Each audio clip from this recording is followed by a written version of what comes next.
Hello, everyone, and welcome to the Dead Eagles Political Podcast. We are the Dead Eagles. I am Elizabeth, and we have with us Chuck Ripperman and Armando Ramirez. This is our very first podcast, and we're really excited to be starting under this new name, and hopefully you guys enjoy what we got to say. We're just going to jump right into the most recent event that everyone's talking about, which is the Capitol riots. Basically, in an unprecedented act of lawlessness, thugs supporting Donald Trump last Wednesday stormed the Capitol building in DC. And so basically what happened? Why were they there? Basically, before noon on the same day, Donald Trump was nearby at the White House having his Stop the Steal rally. And he told thousands of his supporters that this was the last stand, the moment to overturn November's election and ensure a second term for Donald Trump. He told them literally, "You will never take back our country with weakness. You have to show strength and you have to be strong." Then basically turned them loose, and they did as they were told. They, by the thousands, walked us 16 blocks down Pennsylvania Avenue and surrounded the U.S. Capitol, which, as we all know, is the meeting place for both seats of Congress and the House of the legislative branch of government, the seat of the legislative branch. The thousands of his loyalists stormed the building. Members of Congress hid under desks, took off their identification pins from their lapels so they wouldn't be attacked, went into secret passageways. I didn't know the place had secret passageways, but that's cool. They went into secret passageways, ransacked the office of the House Speaker, Nancy Pelosi. They smashed windows, assaulted police.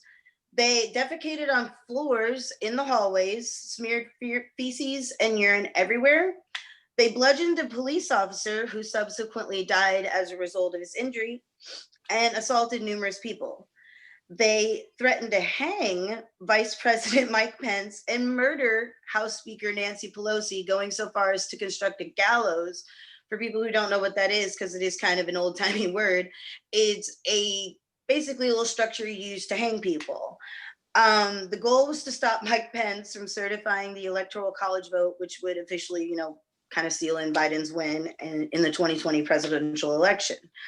Was that an accurate recap of what happened there? I mean, in you guys' opinion, of what happened that day? Any thoughts on what happened that day?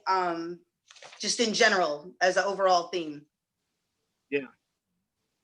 Well, I mean, it's about as accurate as you're going to get. Of course, with so many moving parts, it's going to be a long time before we put all the pieces together and figure out exactly what happened. But yeah, I think most everyone knows in general what happened last week. It was a bunch of Trump supporters, and if he did not egg them on specifically, he certainly did absolutely nothing to dissuade them from doing what everyone knew they were going to do. They were going to go from where they were meeting at the time, where Trump was making remarks, to the U.S. Capitol building, where at 1 o'clock Eastern last Wednesday, both houses of Congress began the debate, a joint session of Congress, to certify the electors from the presidential election. And again, Trump, like you said, he didn't say, "Go storm the Capitol," but he did, more or less, in terms of, number one, getting the crowd there in the first place. I mean, he and the others were very, very vocal. "Come to Washington January 6th, stop the steal," having convinced his supporters that the election was somehow stolen from him. And yeah, in terms of what happened next, I love the way some are trying to equivocate what the masses did by saying, well, they didn't really storm the Capitol because some of the guards might have invited them in, or they might have opened the doors. I mean, look, if you've got to bust your way through 5 damn barriers to get to a building, you're probably doing wrong. That's just a clue. If you have to bust through barriers and go against police officers, yeah, that might be your first clue that you're up to no good. Now, again, I gotta admit, I don't mind people protesting, and I don't mind them protesting with, shall we say, some spirit. But my goodness, the only reason you were protesting was because this megalomaniac told you that he had lost the election, that he had really won the election. And I love the hyperbole that Trump always uses. He didn't just say he won the election, but he won it bigly. He won it in a landslide, of course. I mean, the unmitigated shamelessness with which he lies is, I mean, it's fascinating and beautiful, but it is just so in your face just to be, it's like a parody. Again, we know what happened after that. And as I wrote on my Facebook and my blog page at the time, the protesters, rioters, as they became at that point, were basically interrupting a constitutional process in order to push for an unconstitutional solution. There is nothing in the Constitution which allows Congress to overturn certified electoral results from states. There's nothing. You can scream it to your MAGA blue in the face, and it's not going to put it into the Constitution. It is not there. And the fact that they interrupted what was or is a constitutionally prescribed process tells me that they are hostile to the Constitution. As a libertarian, that is absolutely unacceptable. You can go within the Constitution and do an awful lot of things. And of course, Trump's team had worked within the Constitution to file in court. He absolutely shat all over that when he called the Georgia Secretary of State and more or less tried to strong arm him into finding him 11,000 votes. No, we don't work like that. We don't do that. We're better than that. And that right there was just, I mean, that demonstrated to me just how far Trump was willing to go in order to keep that. And I've always wondered, how much of this shit does he really, really believe? I mean, in his heart of hearts, at the end of the day, all other kind of cliche you want, when he looks in the mirror after he brushes his teeth and gets ready to go to bed, does he really, really believe that he actually won the presidential election? Gosh, it makes you wonder, doesn't it? It does. I mean, I wonder if he really, really believes this, or if he's, again, selling the drama like a good showman does. And he is a showman above all. He is someone who attracts a crowd. He's going to keep it interesting. And I honestly wonder if he really, really thinks that. But anyway, in terms of my opinion of the crowd, I mean, that's it. They interrupted a constitutional process to push for an unconstitutional solution at the point of a gun, metaphorically, through violence. And to me, that is absolutely unacceptable, irrespective of any other facts. I agree 100%. And we have to keep in mind that this has really, you have to go back. This has been going on since it was announced that he lost the election. Since that happened, this has been weeks of a buildup and, you know, like encouraging like his supporters, you know, undermining the results of the election of a duly elected president, and just kind of steering that pot, building them up till this very moment. And don't forget that Giuliani, who is his attorney, said something about we need trial by combat. That sounds to me like he was pretty much telling those people to, that sounds like cause physical harm to me when you use the words trial by combat. So there was a lot of egging on, and that's also along with, like Chuck was saying, like the phone call to the Georgia Secretary of State, where he was basically casually asking him to just overturn the results. That's what he was basically saying. Find me enough votes so that you overturn it, and then just say you made a mistake. He was literally He also threatened him in the phone call. He vaguely alluded to criminal misconduct or criminal charges. It's in the papers. It's in the recording obtained by the Washington Post. He did sort of also threaten the guy. He didn't only just say, "Hey, find me some more votes." He said, "Find me some more votes, and if not, your ass might be in some trouble." And that is just going way. That's kind of the Tony Soprano school of persuasion there, isn't it? I mean, that's like Tony Soprano methods. I need loyalty. Way to go. Okay, so now I think it's important. I think one of the things that's really important to delve into now are the rioters themselves. Who are these people? Where do they come from? Like what kind of people are they? There's two people, before I get into the types of people, there's two people who died that day, or who died as a result of what happened that day, that I feel their Exactly, yeah. stories are particularly important to tell.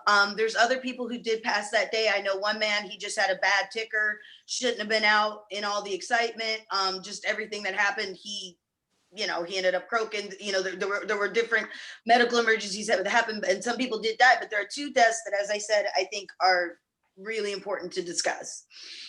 So the first one would be Capitol Guard Brian Sicknick. Sicknick was a former staff sergeant with the New Jersey Air National Guard, and he died one day after the attack at the Capitol due to injuries he sustained from rioters while working as a guard. He was bludgeoned to death, basically. The details surround the specific details are kind of still unknown. The family is keeping it really tight-lipped. What we do know is that he was hit with an extinguisher by rioters, and that he did die subsequently after that. The family has said that they don't want any details released due to it being, they don't want it to be a political issue, which I'm just going to go ahead and say it. That sounds like they're Trump supporters to me, because how could you not want this to be a political issue? I mean, that's why he's dead. He's literally dead because of politics, people and their political, that's why he's dead. There's no way for this to not be about politics, because that's what it is about. I don't know, just food for thought. Anyways, so to me, it's like the very people that are telling us to love cops and think of their safety, the Blue Lives crowd literally just beat a police officer to death, or they beat him and he died, however you want to word it. He was apparently a very stand-up guy. He had a long military career. He'd done deployments overseas. He deployed to Saudi Arabia in 1999 for Operation Southern Watch, and he'd been to Kyrgyzstan in 2003 for Operation Enduring Freedom. He'd served on the Capitol Police Force since 2008 and had recently been assigned to the department's first responder unit. So, I mean, a very, capable, well-accomplished guy. Then there's another person who died in those riots. Coincidentally enough, also a military member. Violent thug and Capitol rioter, Ashli Babbitt. Ashli was also a veteran of the Air Force, and she had done 14 years and four tours of duty overseas. She was a devout and intense Trump supporter. The day before she was fatally shot by Capitol Police, she tweeted, "Nothing will stop us. They can try and try, but the storm is here and it is descending upon DC in less than 24 hours. Dark to light." Babbitt, who used the Twitter handle Common Ash Sense, she retweeted on Wednesday morning, just a few hours before she stormed the Capitol with other people, a must-be-done list before Congress meets today, which included Mike Pence must resign and thereafter be charged with treason, and Chief Justice John Roberts must resign. Personally, to me, that doesn't sound like somebody who went there to peacefully protest. It sounds like somebody who's literally saying they went there to obstruct the certification of the Electoral College vote. That's literally what they're saying. And I've noticed a lot of, hype in the media about, oh, poor Ashli Babbitt, she was in the military and she was a soldier. No, you know what I mean? She was not some nice military lady. She was a domestic terrorist. Brian Sicknick was a military veteran and a hero and a stand-up guy, not Ashli Babbitt. They don't both get that because they were in the military, just in my personal opinion. The big thing, though, that is controversial about Ashli Babbitt is that she was unarmed. She didn't have a weapon. She had nothing on her that could be considered a weapon. This has led to controversy because basically for the past 4 years, the Trump presidency has turned a blind eye to police brutality. They've, pretty much supported police. And our argument on the left has been, well, they're killing unarmed Black men. These people are unarmed. They're unarmed. That's been our argument. And now we have an unarmed Trump supporter who's killed by a police officer protesting or rioting or whatever you want to call it. So there's people on both sides of the issue. Personally, I feel that the response to Ashli Babbitt was appropriate. She was storming the Capitol. She was a part of an angry mob that had already attacked a police officer and numerous other people. They were planting bombs. They were or trying to plant bombs. I'm sorry, I don't have enough details on that. So now I'm just kind of exaggerating a bit, but I heard that. And the point is that this was unprecedented. This was not something these cops had ever dealt with before or seen before. Like, this was unheard of. This isn't in the, I mean, I'm sure they have a training class or something, but it was unprecedented, unheard of. And I don't think there was anything wrong with police officers choosing to shoot her, which is rare. And some people may say I'm biased because I'm not a fan of Trump supporters, but I don't think they should die. Either way, I was just curious, how do you guys feel about the deaths of Ashli Babbitt and Brian Sicknick? And the reason why I'm asking is because they're both shining examples of two national discussions. One, the Blue Lives Matter crowd killed a cop. That's huge. That's super, super huge. Two, the fact that an unarmed person was killed by police and there is no outrage on the left, we're just kind of okay with it. Why? What do you guys have to say about that?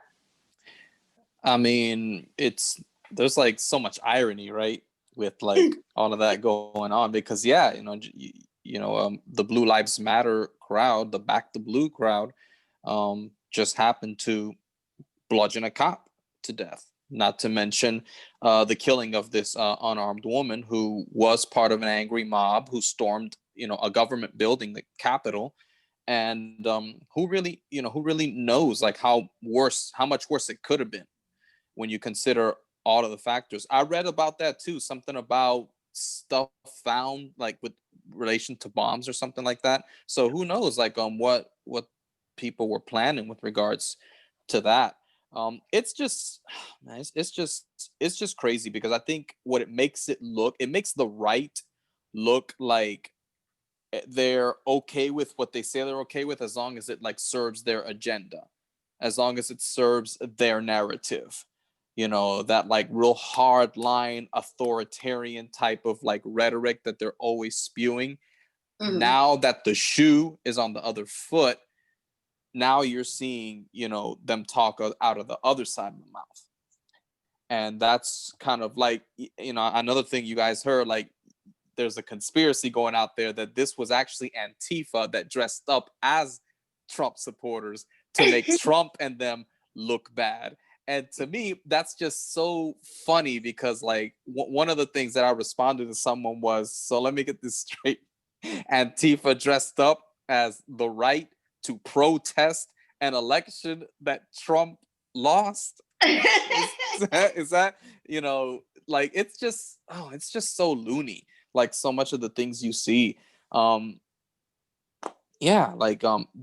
who these people are. The Trump, from the beginning, ever since he came out with that speech targeting the minorities, the immigrants, the Mexicans, like he basically used people's like deeply ingrained hatred for other groups of people so much that they have grown that attached to him that they're willing to die for him. That's basically what this sort of showed. They're willing to go to war for this guy. And that's scary, because like I've never seen any other president in my lifetime. I was born in 1981, obviously, and so I can only remember far back as maybe Bush Sr., a little bit of Reagan, but I never saw or recall hearing anything about them willing to go to war for somebody like that, in that matter, where you see like they were there's people calling for a civil war.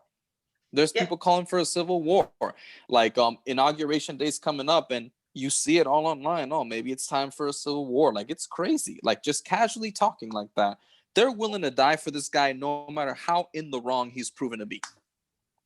And that is really scary. It is really scary, because you're right. These people are willing to die. And the funny thing was, you were talking about their hardline stance on law and order. they are getting pissed now that law and order's coming to bite them in their motherfucking ass, that they're getting pulled off airplanes and all these rules that they wanted for everybody else. Guess what? It turns out when you make yourself a terrorist, they apply to you too. You know what I mean? So yeah, definitely. But Chuck, I didn't get a chance to hear from you. I apologize. I had to jump in there. Go ahead. No, it's okay. Armando said it at the very beginning of his comments. Lots of irony going on here, and yes, political instances or events like this create lots of strange bedfellows. That's the way it's always been. Yeah, just as the Trump Blue Lives Matter crowd was put into the position of having to defend their guys. Bludgeoning a police officer to death. God, of all the ways to die, that's got to be right up there with among the cruelest. But yeah, the flip side is true. Those who also had gotten on the all cops are bastards bandwagon now found themselves in the position of defending a police officer. So yeah, it creates a lot of strange bedfellows. One thing is curious in terms of the very differing fates of these two people you were talking about, Liz. It really puts at odds a lot of the other things that we have heard and in some cases seen. The selfies with some of the Capitol police officers and the protesters, the assumption that some of the Capitol police officers let them in. It's hard to reconcile that with the images of a law enforcement officer being bludgeoned to death. If that's happening, then how does the other thing? I mean, I realize it's a big front and that could have occurred over here, this could have occurred over here without prior knowledge, but we're getting two very different accounts of how violent this was. A lot of people were acting like they were led inside and it was like a guided tour of the Capitol building. Others, of course, we know for a fact that this officer was bludgeoned. And in terms of the woman that was shot, yes, because she was unarmed, I want to see very good evidence that the officer or officers who shot her felt like they were their lives were in danger at that point. I'm very sensitive to police shootings, particularly if the person is unarmed and is not presenting a threat. Now, yes, if you're coming at a cop with a knife, that's on you. But if you're unarmed and are not presenting a threat to the police officer's life, then the officer has no right to use deadly force against you. So yeah, the odd events that took place last Wednesday, and I'm saying odd being damn charitable, it puts a lot of people in awkward political positions. But the bottom line is that the Blue Lives Matter crowd, a portion of them at least bludgeoned a police officer to death. And as a result, the all cops are bastards crowd are now defending police officers and the very concept of law enforcement. So yeah, a lot of people's assumptions are being turned upside down. But yeah, deadly day, unfortunately. And but I really do hope that we learn more. And I assume there will be a full investigation on the shooting death of the woman in near the house, as I understand it. There's been some videos released that suggested because it was right close to the shooting, and where that suggested she was not really like actively involved, very physically trying to get into the house. But again, I'll be willing to wait for the truth to come out on that. But yes, the police, even in that haze, have to demonstrate that they felt their lives were in danger before they fired their weapons in the line of duty. You know, I saw a video, and it was very vague because you could tell obviously that someone shot her. Right. You can see it and hear it, but you just can't tell even if it was a cop. It was really weird. And I'll be honest, I didn't really. It was like she was on top of a rail or something like that. Yeah. And like, yeah, it was. And then all of a sudden you just see that she's shot and she falls down. Right. So you couldn't really see what was happening. So I don't know if there was some sort of verbal altercation between, or, some sort of exchange there in the midst of all of the madness that was going on. But yeah, like it was a very short video. You just see and hear her getting shot and you can't even tell it's a cop. Yeah, that's true. Yeah. Yeah, I know a lot of the guys that were there were plainclothes. I mean, in terms of being, not all the Capitol Police are uniformed. Obviously, there's sergeant at arms crew and whatnot. But yeah, like I said, thousands upon thousands of moving parts. But after the smoke clears, I do hope that the shoot was justified somehow, some way. Mhm. 'Cause I'd hate for an innocent person to lose their life, even if I politically disagree with them, particularly at the hands of the state. As a libertarian, I'm Yeah. very sensitive about that. Well, see, Mhm. and you know something you brought up, Chuck, and I was 100% guilty of that, was where you said people first started off with the narrative that the cops were complacent and that they must have just been okay with it. Because I did have that thought initially. I did. I was like, you know what? Those fucking bastards. They're all Trump supporters. They all support it. You know, that was initially where my mind went. Sure. Then as the stories came out, cops have like a brother, from what I understand. I've not known any cops, but you know, I watch a lot of movies. They have like a brotherhood.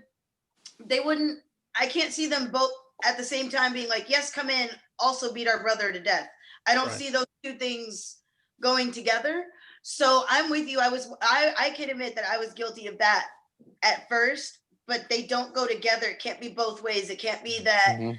officers were bludgeoned and beaten to death and officers were complacent, because they just don't go together. And it may be very well that they were in very different parts of the Capitol. I mean, it's a big area we're talking about, and there may very well have been some officers that let them in that did not see what happened over here with the fire extinguisher. So, yeah, that's a possibility too. And again, so many moving parts here. It's gosh, it's so hard to sit here even a week after something like that and be able to put it all together. Again, I try to something this like this happens, I try to brass tacks it as quickly as I can, and then let the facts come in and kind of flesh out my opinion. But again, bottom line, this was a mob that interrupted a constitutionally mandated process in order to push by violence an unconstitutional solution. And so, in that respect, yeah, they're the bad guys as far as I'm concerned. But again, even being bad guys, it does not, mean you can shoot indiscriminately. So again, we're going to find out an awful lot in the coming months and even years about this. But right now, yes, the only question is, how was Trump directly or indirectly responsible for the crowd? Now, I'll say this before we move on here, Liz. The the crowd was formed long before, or the crowd began to form long before Trump was in office. There's a whole lot of people in that crowd whose frustration predated Trump by many years. That's another story. But um, yeah, Trump saw that, he used that, he preyed upon that anger, that distrust, and used it for maximum efficiency. But there were a whole lot of people that helped create that crowd, unfortunately. I can agree with that. I can 100% agree and say that, it's like QAnon. People think that Trump created these people. These people existed long before Trump. These people who have these wild conspiracy theories of Oh God, yeah. distrust and sex pizzerias with the Clintons. And, these people have been around for a long time, long before Trump. So we Mhm. can't agree on that, but at least we do both agree that his words were definitely insightful and or inciting, or I'm not good with words, whatever. They want but good. there you go. His words were bad, bigly. Yes, bigly bad. Yeah. Okay, so going back into the rioters, and just to kind of talk about the aftermath and some of the other people there, some of the other notable figures, if we will. Being that these people weren't that bright, not only did they storm the Capitol, but they thought it'd be cool to photograph themselves and live stream themselves and tweet themselves. And, doing all sorts of things, destroying property, assaulting people. And, it wasn't long before identification of people came from all sorts of places, on the internet. There was one guy, he was identified, this cracked me up last night. He was identified because of his hand tattoo. And the funny thing was, so he has this hand tattoo, and then they show him in like this other picture with his hand tattoo, and he looks like Gandalf. So they were calling him Clandolf. And literally, I can't That's good. stop laughing about that. Like literally every time I think about it, it just makes me, I just die inside. That's good. That's fun. There was the one girl, oh gosh, I wrote her name down, Helena Duke. She saw her parents, her aunt, her mother, and her uncle, and she puts a tweet out that says like, hey mom, Remember you told me I shouldn't go to BLM protests because they're violent. Is this you? And then, you know, half of Twitter supported her. The other half was like, oh my God, how could you out your family? Oh my God. Right. I'm thinking there's some other underlying issues there, but that's still funny. I mean, there's something else going on there, but Oh yeah, wow. she totally outs her family. Another one of the notable people there was Cleet Keller. He's a swimmer and two-time Olympic gold winner for the United States. That one surprised me. Yeah, he was apparently one of the swimmers with Michael Phelps or whatever. Mhm. It's in the relays with them, yeah. And he was actually recognized by his teammates and coaches, and they're the ones that called the FBI and turned him in and identified him. I understand, Liz. I think he wore his Olympic jacket during this too. He wore Yes. that. He My wore that. God. Yeah, talk about balls. Okay, so we've got him. We've got retired Air Force Lieutenant Colonel Randall Block Jr. Yeah. And this was the guy who was photographed on the Senate floor, and he had the tactical gear on with the zip ties. He's that guy. Which, you know, he says he wasn't there to do anything, but it sounds like to me, if you were going to fight and subdue someone, what would you need? Maybe some tactical gear and some zip ties. Either way, the other one was real estate broker and conservative radio host Jenna Ryan. She flew on a private jet from Texas to Washington, D.C. to take part in the siege. And she tweeted, "March to save America, stop the steal, hopping on a plane to D.C." I hate to keep listing them all, but we also have Derek Evans, who was a member of the West Virginia House of Delegates. He resigned on Saturday because he was there. The police department in the small town of Rocky Mount, Virginia, has put 2 officers on. I don't know. Do you know this town? That's why you're laughing. That's 1 hour away from where I live. I've been through Rocky Mount 1,000 times, and this does not surprise me. I just put it that way. Okay, so this small town, they've put 2 of their officers on administrative leave because they saw them there. There's been departments in Florida, New York, and elsewhere who've contacted the FBI, said that their police officers were there. You know, we've got all sorts of people there. The FBI is still looking for help. So if you see the footage and you see someone you know, I don't know, maybe. They're still looking for the guy who had the Confederate flag. Yeah, really. They're trying to find him. Yeah. They haven't found him yet. Yeah. Or you can rank your family out like that one chick did. Oh my God. Yeah. So basically my thing is that like everyone wants to think of these people as like this beer belly army of blue collar workers who people view as low class. Are they? No, I am blue collar. I'm not. That's not what I'm saying. I'm saying that's how a lot of people view people of blue collar status. Anyways, so but we've got some people from some very respectable walks of life. I mean, we've got wealthy real estate owners, active retired members of the military, business owners, state government officials, police officers. These people, they're not doing it out of any desperation or economic need, which is typically the narrative behind why people protest, why they riot, stuff like that. The Justice Department is right now considering sedition charges against some of the rioters. If convicted, each person charged with sedition faces up to 20 years in prison. Any person charged with sedition is basically accused of attempting to overthrow or defeat the government. That's what the charge is. So basically, now that we've kind of dissected who these protesters are and what their mission was or what we think it was, what do you guys think about sedition charge? What do we do with these people? What's to be done with them? I'll lead here, and I'll get to the sedition charge in a second, because I think that's a whole different level of debate.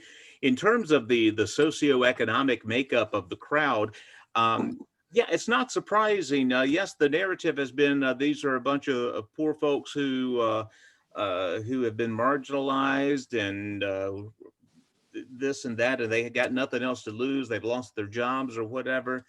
That's not the case. I'll give a parallel. When there is Islamic terrorism, the trope goes that they're poor, but the 9/11 hijackers, I think all but 2 of them were college educated. All but 4 of them had studied in the U.S. They were considered very much upper middle class. So yeah, in quite a few instances, that idea, that trope that it's the desperate people who are doing desperate things usually falls flat. This is something else entirely. Yes, Rocky Mount is a lovely, lovely town. I love they've got a barbecue place there that is out of this world. I love to stop there every time I'm going to Roanoke. But yes, I would not be shocked if two of their police officers were. And the thing is, I've been following it locally here. Of course, the local media has been all over the story. The older of the two, one of them was a sergeant, the other was an officer who's under his command and has only been with the town police department for about a year. The sergeant talked to the local newspaper and gave them a lengthy interview. He was not shy at all. And he was saying, kind of like what we were talking about earlier, that they were invited into this room. The Capitol police officer just said, go ahead and stay here and, don't touch anything or whatever. And so he was his story was that he didn't see any violence there, but he and the other officer took a picture in front of one of the statues there, in the statuary area. And, both of them are giving middle fingers and stuff. So then, you're not going to do that if you're there for a peaceful purpose. I mean, come on, we're not stupid.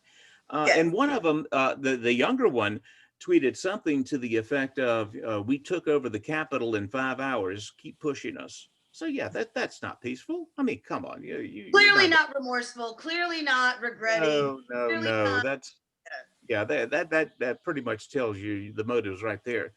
I have a problem using the sedition charges against them. I mean, there's plenty that they should and will be charged with. Sedition to me is a whole other ballgame, simply because our government historically has abused that to no end. The Rosenbergs, the people arrested in World War I for violating the Alien and Sedition Acts, who were nothing more than socialists who opposed war. President Wilson used the most odious Supreme Court ruling probably in history to put those guys in jail. This was where we got the old canard, you cannot yell fire in a crowded theater, from Justice Oliver Wendell Holmes. And as a result of that Supreme Court decision, we were able to jail peaceful people for no reason other than we thought that their political views, anti-war views, were a substantial threat to the United States. Now, in the years past, the whole fire in a theater canard has been overturned by a subsequent decision, but it has been used by people to stifle free speech for 100 years here in the United States. And it is repulsive. And the history behind enforcing the Sedition Act has been so grossly abused that I would shudder to think that they would be charged with that. There's 1,000 other things we could charge them with that will put them in jail for a long time. Sedition, though, is a whole different story. We killed an innocent couple in the Rosenbergs under sedition charges, and I don't want to see us breaking that out again, because that is just, for libertarian, that is just horrible. See, and I know you're going to talk, Armando. I just had to say something. I agree with you in essence. My issue is that these people, it wasn't just views. They took these views into action.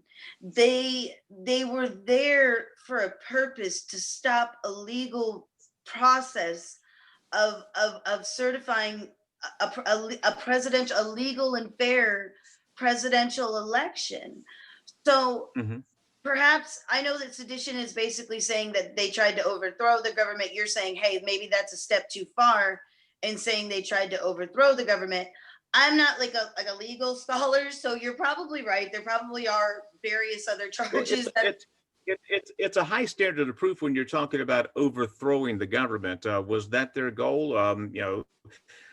I would argue that their goal was just to be a mischief and to convince Pence to violate the Constitution. In terms of taking over the government, I mean, I don't think there was ever a point where Viking Horn Boy was in danger of being crowned dictator of the United States. I don't think that was a thing. But now, the fact that would be almost impossible to prove. And the thing is, we're emotional right now. So yes, the emotional momentum might encourage the judges to find them guilty simply because they're worried about what may happen if they acquit them. I don't think the sedition charges are necessary. We can punish them very, very quickly and severely under the existing federal code for interrupting Congress, to violate government, because there are a different set of rules for Congress when they're in session. There's a whole level of legal culpability that applies then.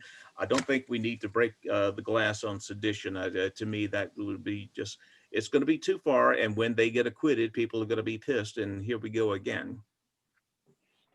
Yes, sedition's not the first thing that necessarily comes to my mind with them, because I don't really think their goal was to actually take over. I think their goal was to try to scare enough people, to particularly Mike Pence, Congress, the Senate, whomever, to basically somehow, some way in their minds overturn a duly elected president, duly elected results. That's what their goal was. I don't think that they were themselves thinking to take over the government. They just want Trump, their hero, to remain in power by hook or by crook. It doesn't matter that he clearly lost the election. Their line of thinking is they want him in power. That's basically it. And there's so many things that that you could charge them with that could put them away for a long time.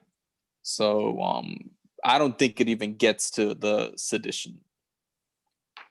Okay, so fair enough. So this is interesting. We have a Democrat, we have a Libertarian, both saying, "Hey, sedition is too far." I do not know. Liz wants blood. I can see it in her eyes. Look at her. I'm trying to be cute on Look at her. I'm not gonna lie.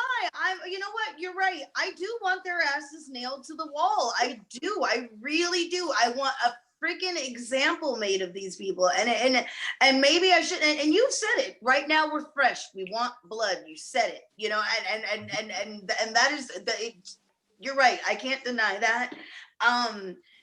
20 years, in prison. That might be extreme, but.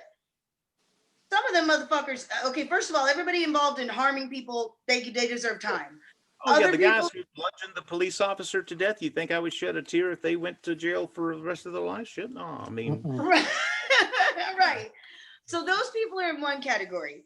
But then you've got dickheads who, just storm the building. Like you said, these cops, they took pictures by, they're cops, they're a different category. I'm just saying there was different degrees of violation that day from people. And I agree on that. We can't just blanket everybody under one term, but I guess to me, it's the boldness of these people that they literally felt so confident and comfortable with their status in society, or whatever you want to call it, that they thought they could just storm the Capitol.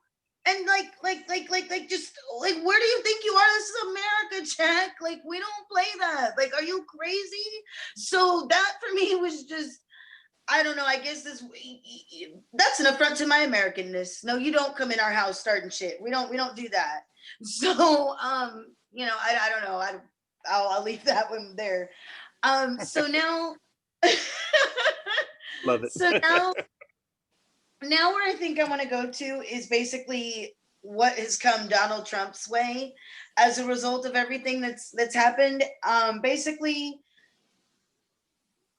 in many different angles, people feel he incited these riots, and it's all a result of his continued baseless lies about the election being rigged. And as a subsequent result, he's silenced on social media. All of social media silences him. Facebook said that they were going to keep him off until after the inauguration. Mark Zuckerberg basically said that he was the dangers of him using the service were too great. So that's our president. He can't be on social media. Either way, so there's some people. I am a notorious internet Facebook offender. I'm on a ban. I spend probably a quarter of the year ban. Not you. Yeah, there's at least 90 solid days in a year where Facebook is like, you know what, Elizabeth, you're not going to talk right now for like a full 30-day period. I'm not the president. I'm not even influential, but either way, Facebook chooses people who are not following the terms of service for whatever you're doing and says you're going to have a timeout.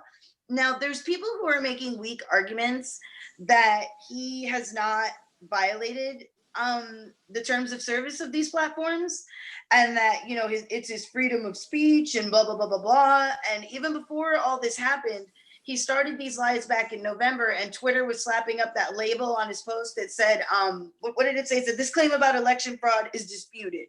We all remember that. That was on every post made. There was another one too they would put where like the election was certified differently than what, like that's another one they would flag him with all the time. Either like those two was always right. So his account, you know, so everything he's putting up is like, you know, flagged or whatever. He's taken down off social media. During this time when they start flagging him, we get Parler born, and everybody's going on Parler. From what I understand, it had a shitty platform, and the people on there got tired of the echo chamber. Believe it or not, I was surprised too. It went from being really popular to basically not so popular. This guy's booted off of everything, I think, as far as OnlyFans. Like, even Shopify banned him. What do you do to get banned from Shopify? Like, how, like what he might be the first one. I don't think anybody before has ever been banned from Shopify. Like, you know, so he's banned from Shopify, he's banned from everything. Social media is doing everything they can to basically, you know, silence him. And, you know, today, as we all know, this culminated in a vote of, you know, the House deciding whether or not to impeach him, you know, if he's, you know, inciting riots or whatnot. We all know that they did vote to impeach him. I think it's, you know, a lot of people, maybe our viewers, are kind of like, well, what's the big deal? He's only got like a week left. Why do people care about, you know, impeaching him? Because he's going to lose his Secret Service detail. He's going to lose his $400K annually a year that he gets president for life. All the frills that come with being an ex-president are going to be taken away from him. And on top of it, he can never hold office again, which is, it's in a way, it's kind of funny to me that people are concerned about that, because he's old as shit. Like in 4 years, but whatever. You know, people, he could try it again. Maybe he'll end up being a mayor or something. So either way, they voted today to take him out. It is actually being known as like the most bipartisan vote ever. So many House Republicans voted to impeach him. It's like 10 of them. I was going to list 10. them. But yeah, I was going to list them, but you know. That's kind of a low bar, because I think in the other ones it was 0, 2, 1, 4, 10. So yeah, this was the most, but it's not very bipartisan. I think with Bill Clinton it was like 5 or 6 or something. No, it were was 5, and one of them was one of them was a Democrat representing my district at the time. He was one of 5 Democrats who voted to impeach Clinton. Right. So basically now the matter is going to go to the Senate, which is probably going to have to happen after Joe Biden takes office. What do we think here? Do we agree that, to me, if Charles Manson is sitting in a jail cell for killing people, then Donald Trump started riots. If Donald Trump is innocent, I want them to go to California right now and let Charlie out. Because if Donald Trump didn't do shit, Charlie didn't do shit. Okay, this is just, I mean, no, it's just no, there's no way around it. So, what are you guys' thoughts on this, basically? I think, honestly, I'm getting the gut feeling that they're gonna make an example out of him. I really am. I think that now with after the Democrats won the runoffs, I think that they will. I think they will follow through on this impeachment. They're gonna try to ensure that this guy does not hold political office ever again. I think they're gonna follow through with it. And that to the side, I think when Trump's term ends officially on the 20th. I think you're going to see a lot like what we're seeing right now, the beginning of, like, you see how now the banks don't want to loan him any more money. A lot of people are cutting business ties with him. I think this is just the beginning. I think this is what he is. He's basically going to be blacklisted, I think, after all of this. I have a feeling that's what's going to happen. And with all the likelihood of the investigations and probes and lawsuits, all legal matters that are likely to come his way, I think it's very likely that he's going to be so bogged down and tied up in court with everything that he's not going to be able to run in 2024 anyway. It's looking like I'm getting the feeling he's not gonna do it. I think he'll be yesterday's news by then to a lot of people. There's gonna be somebody else who takes the mantle that he started, the movement he started. But I think as far as he goes, yeah, I think what he's starting to see now is only going to get worse once he's out.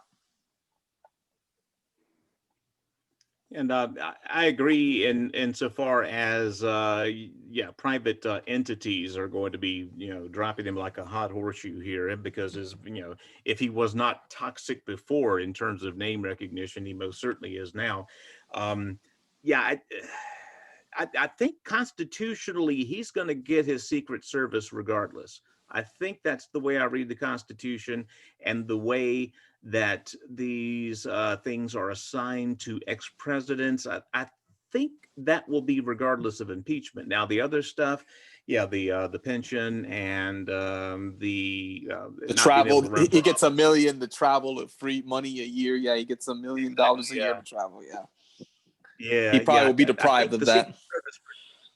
I think the Secret Service protection will stay, though, simply because that's because of precedent. Safety. He's an ex-president. Safety. Sure. Yeah, and for national morale purposes, to have an ex-president assassinated would be a bad look for the U.S.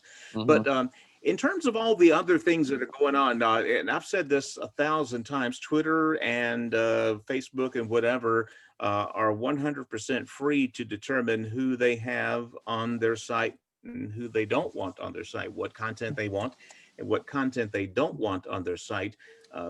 In my view, only the government is capable of censorship. That is to say, being able to actively punish you with the deprivation of life, liberty, with depriving life, liberty, and the pursuit of happiness in an effort to silence you. Facebook cannot throw you in jail for bad posts. Twitter cannot fine you for impolitic tweets. Only the government has the power to do that. So, I don't want Twitter to be under government coercion as to who they can and cannot allow on. Now, that having been said, just because you can do something, should you do something? I hope that and again, I'm not terribly concerned about the Twitter's move vis-a-vis Trump. I mean, he's violated their terms of service. I am concerned about the tech giants, AWS and Amazon and Google, teaming up to whack Parler like they did. For years, the liberals told conservatives, well, if you don't like Facebook and Twitter, go to another site. All right, they formed a site, and now they basically deplatformed the site. I don't like the precedent that sets. Really do not. But again, Google and Amazon are well within their rights to allow things on their servers or not to allow things. But it makes it a very, very hard to argue that you are in favor of a free and open internet when you just zap an app like that just because it has a lot of nasty conservatives on it. The other argument that they're making is that, well, a lot of the people in Washington last week made their plans on Parler. Maybe, but an awful lot of them, we have evidence of planning their moves on Twitter and Facebook as well. If that's your standard, then Twitter and Facebook would face sanctions from web hosting entities. I don't like that. I don't like the precedent that sets. It's funny because the go-to argument then is from liberals told me, oh, well, now you want government to regulate. No, asshole, that's exactly what I don't want happening. I am pretty sure I'm still allowed to have an opinion on a company's policy about something. And that's all this is. It's just expressing opinion. Again, Google, AWS can do that, but I wish they had not, because that's going to set a very, very bad precedent and send us in a direction that I don't want us to go. Okay, so a few things about Parler. One of the things that I read was that the app was, and this is obviously, there are a lot of apps who have this problem, so we're not gonna, just throw darts on Parler. But sure. From what I read, it devolved into a humongous racist circle jerk, and the language on there had become particularly egregious when in regards to violence, political dissent. I mean, and again, there's also that website 8chan or whatever, which is notorious for all sorts of Yeah. terrible, dirty things. So these corners of the web are going to exist. They didn't really need to zap Parler because, as I said, it was dying on its own. It went from being like the #1 app in November to having, I think it was like less than 250,000 downloads, like before they zapped it, the month before they zapped it. It had a really crappy platform and it wasn't enjoyable. So, I mean, they probably could have just left it alone.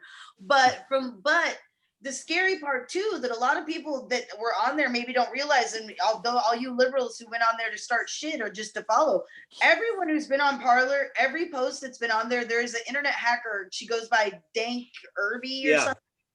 And yeah, she's downloaded, archived everything. Yeah. She's archived everything. She's archived any post you've made on there, anything you've said on there, anything you've done on there, even if you've deleted it, she has it archived. So as we see, and she's loading it up to these dark web internet archives, so it'll be accessible to anyone. So these people who have gone on there and said these egregious things, if what Chuck is feared for so long that they're going to start cracking down on people based on their views, and if it goes along with the status quo, this could end up getting a lot kind of scary for some of these people who've been on Parler saying whatever they want, because if it comes down, they're going to be held accountable for that stuff. So I'm just glad I didn't go on there to start shit and troll, because I was tempted. I was very heavily tempted to start an account to go on there and just troll and say terrible things. And, Not you. Yeah, not me, right? Yeah, not me. So I'm pretty sure I can just go back to being fat and unimportant to the government, and they won't have to follow me or read. Yeah. But anyways, guys, so basically this has been a great podcast. Viewers, if you have anything that you want to ask us, and I do want to say one thing before we go. This is directly from me to you, Fat Clemenzes, okay? Because we are all dead eagles, but I am the one who doxed you. And I want to explain why. I want you to look at my face, and I want you to know it was me who did it. And here's why I did it. You are going around and you are putting stuff on the internet stupidly under your business name. Hello, did I not just say create a troll? Everybody in 2021 has a troll. You want to go say egregious things, create a troll. You don't go on there in your business page, onto a news page, and openly endorse riots at the Capitol. So I took your thoughts and I put them up for everyone to see, because there's people like me living in the local area who work hard for our money, who don't want to fork it over to people who subscribe to crazy QAnon theories when there's better pizza in Destin anyway. Boom. So that being said, I just wanted to say, did anyone else have anything that they wanted to wrap this up with? With regards to Parler, I actually did create an account on there, but I didn't post. I did it to just spy. And and I will definitely say that yes, it is a bit of a ghost town, in that, like, you can tell it's not like popping, like, there's not a lot of traction it seems to get. But with regards to stuff I saw, yeah, there was a lot of nutty stuff on there, a lot of blatantly racist stuff, a lot of paranoid, QAnon, anti-vaxxer theories, like, so yeah, like, it's really out there. Now, this is the thing, like, because I'm definitely, I'm all for, free speech, First Amendment, all that, because that's just fundamental in this country. But my I guess that little gray area is, does the fact that you have free speech allow you to purposely weaponize lies and misinformation just to, like, get what you want? Because this is what I think this president has done. I think that's really why, we've gotten worked up to the point where this whole country has gotten worked up too, is because in my opinion, he's preyed on the tension, the hatred, the tribalism that already exists, and he's used that and gaslighted it and purposely put stuff that he knows is a lie out there to just kind of stir up that fire and make it, to the point where it's an inferno. And you see what the results were last week. So that's kind of my question. Does that line, is there a line that gets crossed with, like free speech, if you're using it to purposely push a dangerous agenda? No, I agree 100%. That's my question. But again, and I agree with you, but I also get where a person like Chuck comes from, because he is a libertarian. I essentially have values like that because I believe in everyone's right to be a shitbag. I feel like that is your right as an American. That is one of our most, our right to be stupid and our right to be wrong is one of our greatest freedoms. I mean, I know it elicits a laugh and it sounds funny, but we have the right to be rock damn stupid and not get put in jail or anything. God, because I mean, boy, you think we have jails overcrowded now? Son of a bitch. Yeah, imagine.